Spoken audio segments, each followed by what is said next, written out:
You are listening to the FORSCOM Frontline, bringing you to our soldiers on the front lines of readiness. Hey everyone, and welcome to the FORSCOM Frontline. I'm Jeannie, and I'm your host. Today, in the studio, I am joined by Command Sergeant Major James Light, who is the Command Sergeant Major of the 1st Armored Division and Fort Bliss. Welcome, Sergeant Major, and thank you for joining me today.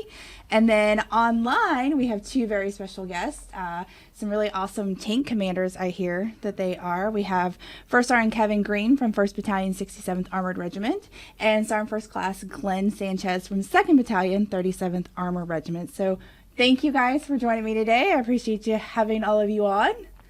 Yes, ma'am. Thank you for having us. I appreciate you guys joining me from the far reaches of the realm. So First Sergeant Greene from Europe, and then Sergeant Sanchez is at Fort Bliss in El Paso.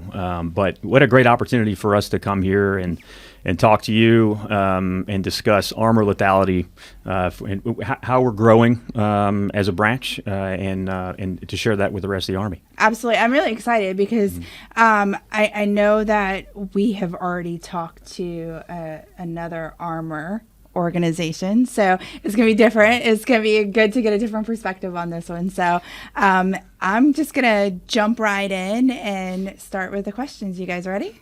Yes, ma'am. All right, fantastic. So over the past year, your division has trained extensively in warfighting and lethality, which is our theme for our podcast this year, and getting into the dirt to hone in its combat readiness. So Sergeant Major, can you start, discuss what it takes to prepare a division to deliver combat-ready forces worldwide? Yes, ma'am. Thank you for that question. No offense to our less famous and slightly less powerful sister divisions across the Army. We are America's Tank Division, and we're very proud of our patch. We're very proud to be Old Ironsides. And so one of the things that General Eisenhower, my previous boss, and I talked about when I came on board as a Sergeant Major was continuing to build pride in the patch. And first and foremost, soldiers need to be proud of the organization they serve in. They need to be proud at the company troop level. They need to be proud at the battalion and brigade level. They need to be proud at the division level. And that's the 1st Armored Division patch is what they carry with them around the globe. And so that's the brand at the end of the day. And of course, finally being proud to serve in our Army. Absolutely. And if they feel like they're a part of a ready organization, a well-trained organization, and a well-led organization, then morale is absolutely going to be high. And then they're going to put forth the maximum amount of effort to make sure that they represent well wherever they are and whatever task that they're undertaking and wherever that is in the planet. So, but in terms of getting an armored division ready, that's a huge undertaking from top to bottom at echelon, right? So we'll start a little bit, at the division level to talk about, how we've progressed over the last 2 years, and then I think we'll land at the micro level, and if our tank commanders want to chime in, then absolutely. So the last 24 months has seen some pretty rigorous training for the division staff and in its enabler brigades, and it really started in our lead up to our division to dirt rotation in 2024. And so January 2024, the first time that a division headquarters and all of its enabler brigades actually went into the dirt at NTC in a contested environment, wearing Miles gear and body armor for 2 weeks, and in the elements. And so what we did leading up to that was the normal, command post exercise progression, training our staff, training our non-commissioned officers, which is really one of the more important tasks that we have to do, is empower those guys and girls to be able to do their job in a fight. And when we got to the dirt, we learned some great lessons for ourselves in the Army. And I think one of the most important lessons we learned were things that the dirt will stress in an organization that computer simulation does not, right? Right. And so by day 6 or 7, when everyone's tired and it's raining and you're in mop gear, and we're still fighting the division fight, we've got real soldiers on the ground in front of us. We really started to see the friction of battle, and then where we needed to improve as an organization. And so great lessons learned there. One of the things that I took away from that was how we needed to improve at the individual, the foundational level, basic soldier skills, field craft, driver's training, and those sorts of things that really are what will cost you time and momentum in battle. So especially for our sustainment brigade and our combat aviation brigade, and those two brigades typically don't get much time in the dirt, right? As holistically. So the whole organization goes into the field, and the whole organization is feeling the stress. Our pieces and parts of it will at times, regular training progression, but taking the entire organization to there, it's like, hey man, we've got some work to do to make sure our soldiers can thrive in that environment. So NCO ownership, so the last 24 months, we went from the Division of Dirt rotation through a second CPX progression and another warfighter to prepare us for our European mission. So what I can tell you is by the end of that second warfighter, the Division of Dirt and the CPX, multiple CPX repetitions, we were the best trained division in the Army, hands down. Okay. And that's not just conjecture. That's a cold hard facts. And we should have been, right? We should have been, given the amount of energy and resources the Army poured into those training events. And so, it's our obligation to come out of that with that title. And so the struggle has been since then through staff transition is to make sure that we maintain that level of readiness. Absolutely. And, and I've talked to several senior leaders this year, and that's actually been a common theme is training the soldier and getting everybody trained the same way and that repetition and moving forward. And I'm excited because next month we'll be talking to JRTC.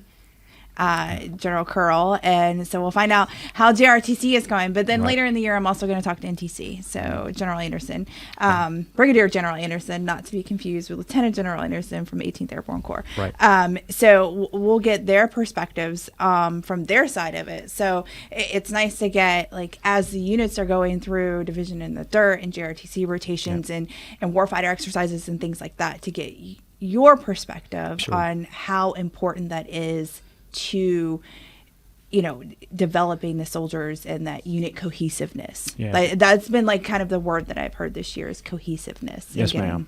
And I'll tell you, the key to that is your enlisted leadership. Mm-hmm. So every year there's turbulence with officers on the staff, and so you get a new crop of field grade officers in from CGSC. They row really, really hard for 12 months. They go down to the battalions and they take over Battalion XO, and it's 3 jobs. And then you get a new crop in. But what stays the same and what is the continuity is the sergeant or the staff sergeant major and the G staff. And so if they feel ownership and empowerment inside of those G staffs, and then subsequently down to the brigades and battalions, then we can maintain that continuity. And the biggest step forward the division as a whole took in the last 24 months was empowering our non-commissioned officer corps to own that space, getting them out of their foxholes, cross-talking between the staff elements and solving problems for the division and subordinate units that are in the fight aligned with the commander's priorities. And that's key, right? That's key. So I'm very, very proud of that development. And one other thing I'll say about 1AD is during this 24-month period, every brigade in the division went to NTC. Amazing. Yeah. That is every amazing. brigade and division went to NTC. So, but at a more granular level, where these guys live and operate every day, is our approach to those sets and reps, and in our approach to mastering the fundamentals is key to talk about now, I think, as supporting what the division is able to do.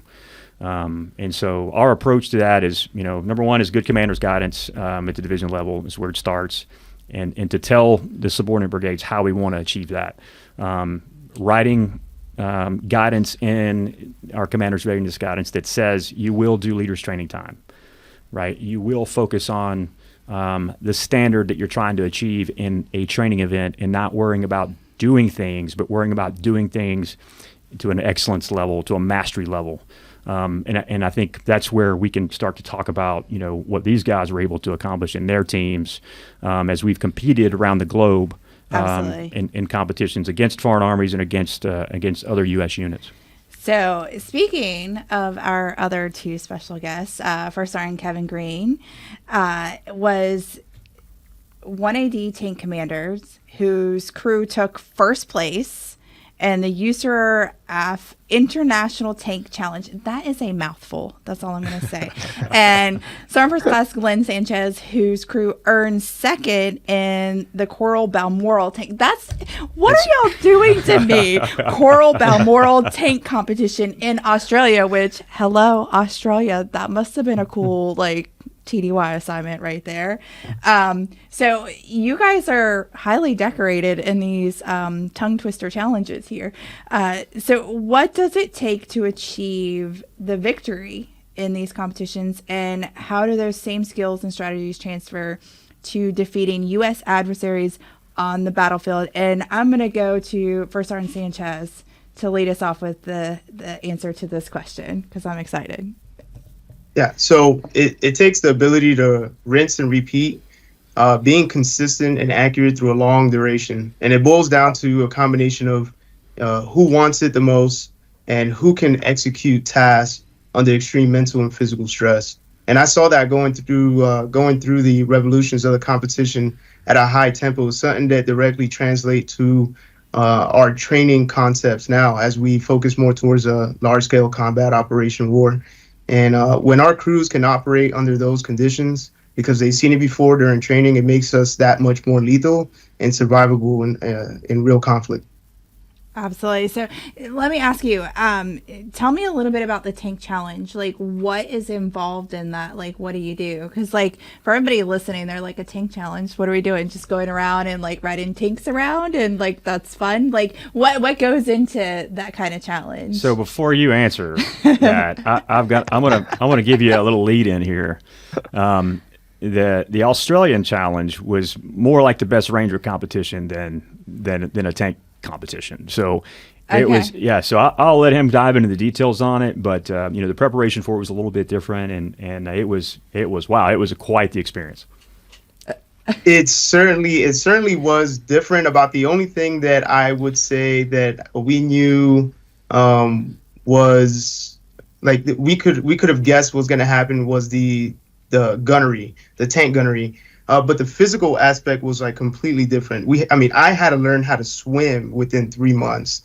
So I found out we were going to do this competition in January. One of the big physical events was swimming. Just that alone was different. It was land navigation on tanks, but it was something more like Fortnite if you've ever played it. Yeah. I've seen my kids play it. There was also a high noon, a quick draw event with tanks, which I've never heard about till we did this competition. Is it a duel? Quick draw, a duel? Hey, we're throwing up pretty much tank guns. Okay. Yeah. Okay. Imagine that on tanks. That it was. We also had a drone shoot. Which we did really well in. We shot a drone out at about 700 meters with a coax. That was amazing. I've never done that before till I did this competition. So it was definitely different. And it was, you really had to be grounded in your fundamentals in order to succeed in that competition. Okay. Yeah, it was a competition that lasted a week and tested their armor crewman skills, their physical capacity, and their mental capacity.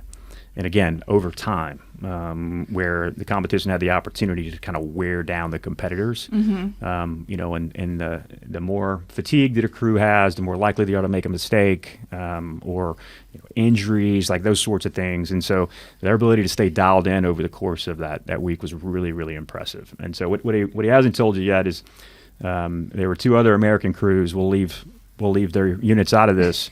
And they're no shade. Even though they finished second, they lost by 8 points in aggregate, and their score was double the other 2 tank crews combined. Oh wow! Okay. Combined, and yep. That's amazing. I was super proud of them.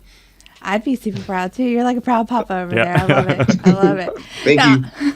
Now, Sergeant Greene, tell me a little bit about your experience with the Coral Balmoral. I just wanted to say it again. Coral Balmoral tank competition in Australia. How was that for you guys? So I was actually the one in Europe, the UTIC. Okay, you were in the easier. Okay. Yes. So I got it backwards. Yeah. I'm sorry. My bad. No, it's okay. Yeah, so the UTIC competition is I more like for the I tankers like what out you did there first, Art. You gave it an acronym, right? Because it's just too hard to say. And that's the USERF. The USERF. Oh, it's International Tank USERF. Challenge. Okay. Y'all sent it to me all weird because I was like, what is USERF? AF? USERF's hard enough. It's right? USERF. If you would have just sent me USERF, I would United have States known. Army, Europe, and Africa. It's hard. See, I was a part of USERF. I know that. So, like, this just looked weird to me when you guys sent it to me, but I was like, okay, I'll go with it. But, yeah. Okay, so you tell me about what did you call it? The UTIC? UTIC. UTIC challenge. Okay. So for the tankers that are out there, it's more of a traditional tank competition itself. So we had our physical events. We did our pistol shoot, all which is, the basics of what we learned in basic training. And then when it came to the tanks, we had our offensive engagements, defensive engagement lanes, our degraded engagement lanes. And then ultimately everything culminated with a mystery challenge. So it kind of combined between medical, a little bit of combatives, pistol shoot, and a tank shoot. Definitely going into the competition, you have to be grounded in everything. Like, you have to have that baseline and the mastery of the baselines. From your physical events, so PT every day. Like, we joke about it sometimes, but it really does matter. Like, Sergeant Major brought up, over time you're going to get tired, and then your body able to physically keep up with the timelines. Sometimes you're shooting to 3-4 in the morning, you get an hour rest, and then you're out again to the next physical event. Your mental capacity, you have to be able to be mentally prepared for that kind of competition. Especially if, say, you had a bad run, you missed a shot, you have to be able to move on from it, and don't let it get you down. Like, the competition's not over until someone rings the bell, so you're done. Right. Which I think. Go ahead. Sorry? Go ahead. No, go ahead. Oh no, I think the last thing that a lot of people don't take into account is trust in your crew. Right, you spent time preparing for it. My crew put together right before we left for UCOM. Two of my guys, the first time to their positions, my gunner and my driver. We had a gunnery like a month prior to actually being selected for the competition, and it was kind of like, as soon as we found out we're going, it's like, okay, this is the training we're gonna go through. It was just the basics. Like, we were in ADTS working in simulators for not just me and my gunner to be more in sync. Like, we brought our driver and loader in. We introduced scenarios that could happen, with tanks. Like, everyone wants to fight for a perfect tank, but you're not always going to get that. So we started interjecting our own faults and, working our TLPs, not troop leading procedures. TTPs. TTPs. TTPs, thank you. There you go. Yeah, that acronym, TTP. Yeah. We started working our own TTPs into it, and it came in handy because there's a couple of times we had a couple, mishaps on the tanks where, like, it was instant. It was like just like that. You guys knew exactly what to do, and we made it through the competition and ended up taking first, which that's awesome. That's amazing. We weren't ready for it. We were there having fun. Right, and that's significant. It's the first time an American crew has won that competition. Oh wow! Ever. Okay. And I'll be honest with you, there were some European countries that participated. They were very upset about that. But the score is what it is. You know what I mean? And the Danish crews, we're talking some crews that have been together for 7, 8, 9, 10 years that trained specifically for that competition. Same thing with the Australian crew. They had been together for a while. They had been training for 2 years just for the competition. They knew the events. It's home field advantage. And still, they just barely pulled it out over our crew. And so the commonality between both of these competitions, and we'll talk about that in a minute, is again, basic, is being an expert at basic fundamentals of your MOS, your career field. And there's both of those tank commanders talked about that, is how important mastery of the individual skill is, and then putting that together as a crew, training to a baseline standard, and then adding complexity and rigor on top of that as you have time through your training progression. So moving from your basic gunnery prep through your crew level certification, and then when you get into the collective environment is where you start to really talk about the contingencies and being able to fight your tank at a higher level, as First Sergeant Greene mentioned. Right. Yeah. And not everybody gets to compete in the competitions, correct? No. It's highly selective, but I would think, and tell me if I'm wrong, you guys, the training just for the competition is invaluable and almost as important as the baseline training, the NTCs, the JRTCs, the warfighting exercises, things like that. And honestly, I feel like it's almost a little bit more intense, and you get a little bit more. You go back to that baseline training, the soldier, the mastery of the skills and stuff like that. Is that how you guys see it, like as you're training? Yes, I know. Oh, go ahead. For my crew, no problem. For my crew, I love to know, like, train realistic as possible, but train as if, the very next day we're going out on the real battlefield where you don't get a second chance. Like, that's the mindset that I want my crews to be in. And that buy-in, I think, showed for them. Like, even when we were sitting at the bottom half at the beginning of competition, we every day it was like, okay, we're giving everything we got here. Like, we're leaving no second guessing behind. We're leaving, I should have done this better. We're sending everything we got in this one go, because you won't get that second chance when, on 2 range. So.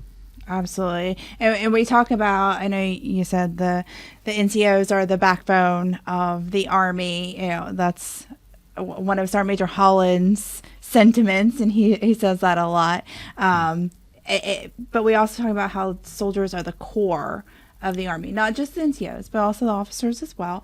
And they are the driving force in achieving, the nation's objectives. And so how does the division, strengthen leadership, technical skills, and resilience to develop, like, the next generation of American warfighters? Because obviously when you're picking, like, your tank teams, I should say, for competitions, you're picking the best of the best. Yep. And so what are we doing besides NTC, warfighting exercises, things like that, for everyone else? Like, how are we training them to be the best? Yeah. So I'll talk about these 2 crews specifically first and their preparation. So first of all, when we selected First Sergeant Greene's crew, there was not much lead time and there wasn't a lot of prep time. Right. And so what First Sergeant Greene represents in his crew is that's basic, fundamental approach to training in 1st Armored Division produces that kind of lethality, right? I no offense to you, First Armored, but I guarantee you there's other crews inside a Bulldog Brigade that would have performed as well as you did on that competition from a fundamental perspective, because of the way the brigade approached that training progression, right?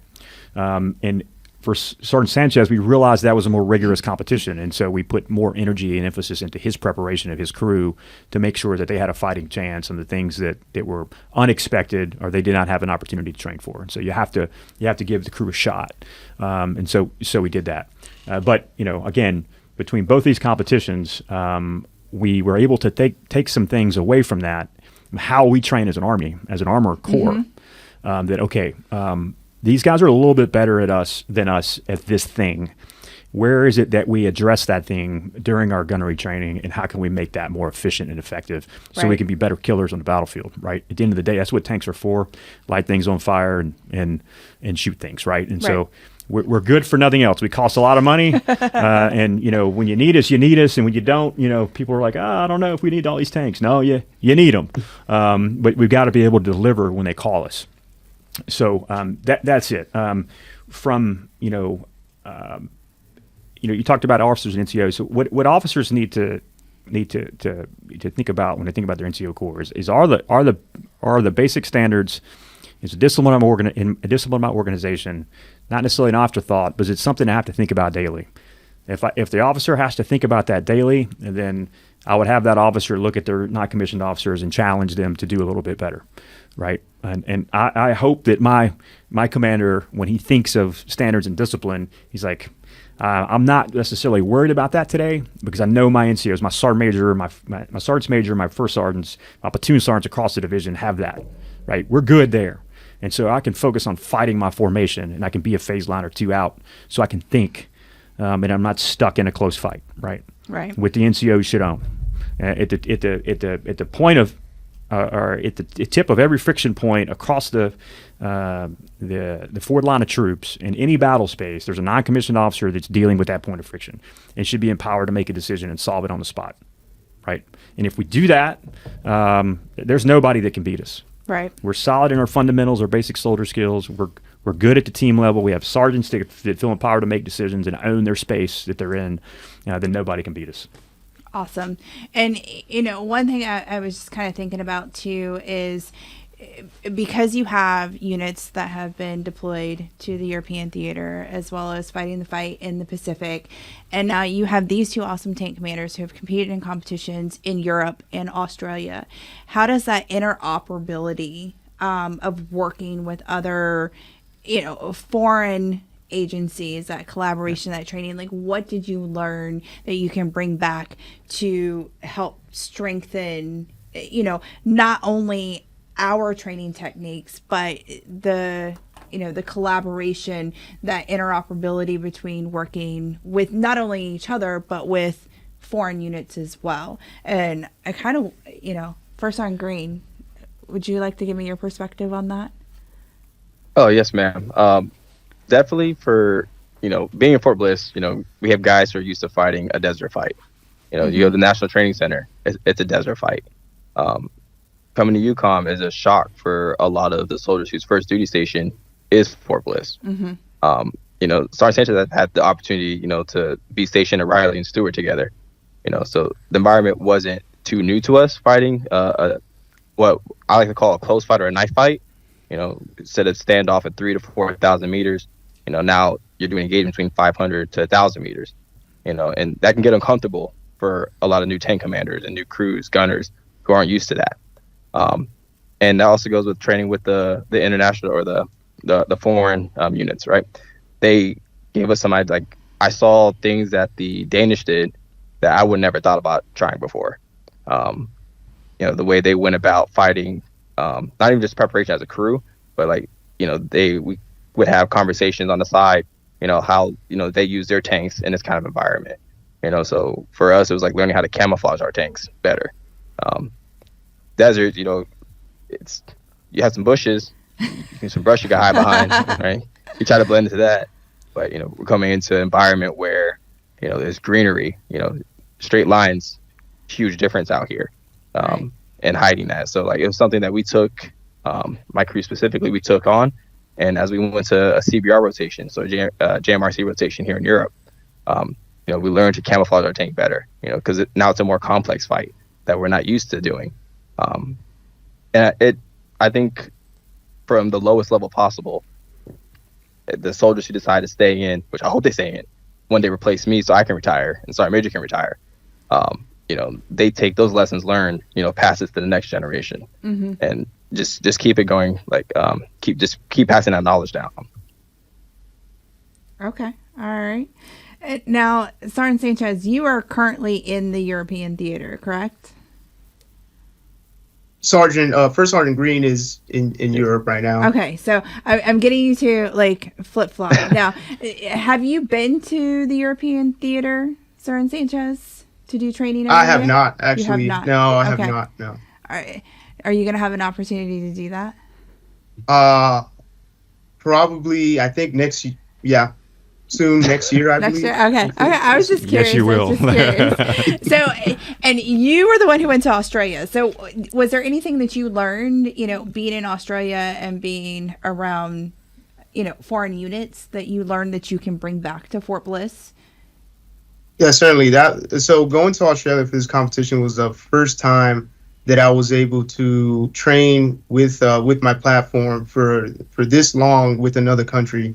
And one thing I would say is that Australian tankers and us are so similar, and we didn't realize that until we went over there. We do almost exactly the same things. They just call it different words. That was about the only thing. So we learned a lot of new nicknames, But even with that, I would say that with Australian crew members, loaders and drivers are very proficient. We learned that their loaders and drivers attend certain schools to be that way. Whereas a lot of our loaders and drivers, we kind of learn on the job, and there's a benefit to that as well. But we got to see pretty much how they do their schooling, and when we went to the field together, what I realized that they do best is that they try to stay away from the scripted, and they try to induce a lot of realism into their training. And I think that what that does is, I mean, we do that as well. But their main focus is that. What I think that benefits the crews is that it allows the crew members to adapt and to react and problem solve in real time. Absolutely. So what I've learned today is that winning in conflict starts at home, right? So regardless if you're on American soil or you're in the European theater, like for Sergeant Greene over there.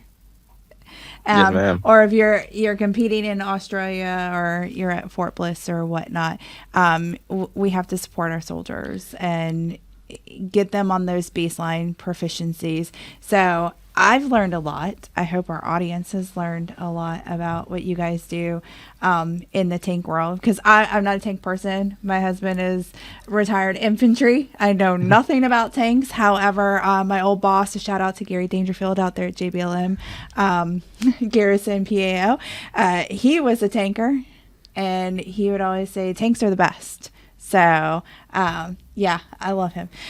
So any final words of wisdom about what you guys do that you want to tell me, Sergeant Major? Absolutely. First of all, we're going to put some things to bed. And there's a perception out there that today's tank crews are not as good as the ones that invaded Iraq in 2003, and that's absolutely not true. Our tankers have been focused on large-scale combat since 2014, and I think we're at a level now that is at or better from a crew level proficiency standpoint than we have ever been in our history, and we also have better technology. And so our tank crews and our tankers are very proficient. And I'll tell you that you made a comment about victory starting at home, and it does. Mm-hmm. Victory starts at 06:30 every morning, right? Yep. And if you can argue that and say victory starts at 06 with a good room inspection before before the soldiers fall into PT. But then every leader is standing with their soldiers during physical fitness training, and then in the armor community, the next stop is the motor pool or the simulator. That's where we make our money, making sure that we're able to deliver the combat power with the level of lethality required to defeat any enemy anywhere. And we're learning from our partners and allies every day. We're learning from our own repetitions and sets that we get at the training centers in National Training Center, JRTC and JMRC, and then we're learning from each other. And so that's the most important thing. And these two fine senior non-commissioned officers right here are great examples of what our Army have to offer and what's leading America's sons and daughters today in our tank formations. And so thank you for the opportunity for us to come here and tell our story. I really enjoyed it. Absolutely. It's been a pleasure having you guys on, and congratulations on your wins. And I say win even with the second place, because from what you told me, that's a win. That's an absolute win, not just for you guys, but for our Army and the Armored Division. So I'm excited. So congratulations to you guys, and thank you so much for coming on and kind of educating me a little bit on what you guys do. I'm excited about that. So again, thank you. Is there any final words you guys want to say, Sergeant Sanchez, for Sergeant Greene? I just want to thank Sergeant Major Light. I want to thank Command Sergeant Major De Leon, First Sergeant Levitt, my commanders, Captain Emerson, Captain Hensley, and everyone that helped support us in preparation to the competition. No matter what the tempo was or how the schedule looked like, we had full support of our leadership. And if I can say anything lastly, I would say that support your soldiers often and early. First Sergeant Greene and I we had the pleasure of serving the same tank 11 years ago, and it's not a coincidence that we're here today on this podcast talking about our successes, and that's And that's a lot in part because of our leaderships that we've had along the way that invested in us.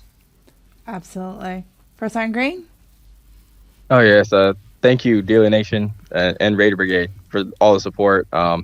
Biggest thing for me, just for the lowest level who ends up watching this, is be comfortable being uncomfortable. It's an ever-changing battlefield. You're going to be put in weird situations. It's just how you respond to it. And thank you for having us on. Those are great words of wisdom. I love it. And the last thing I'll leave you with, ma'am, is 1st Armored Division, Old Ironsides. We are America's Tank Division. Thank you for having us on, Iron Soldiers. Absolutely. Thank you, guys. So thank you, Sergeant Major Light, First Sergeant Greene, and Sergeant Sanchez. And until next time, we'll see you on the front line.